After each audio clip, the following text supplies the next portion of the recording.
себя чувствует. За двое суток было уничтожено более 100.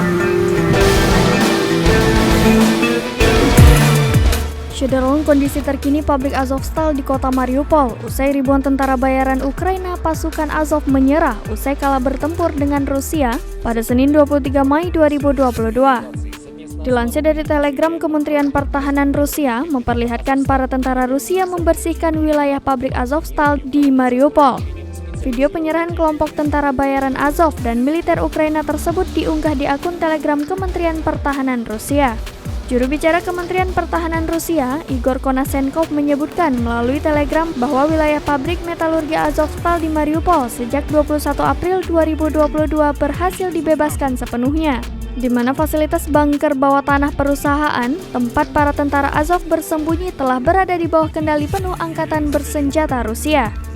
Secara total selama operasi, 2.439 tentara bayaran Azov dan personil militer Angkatan Bersenjata Ukraina telah meletakkan senjata mereka dan menyerah, di mana pada 20 Mei 2022, kelompok terakhir sejumlah 531 militan Azov dan Ukraina telah menyerah.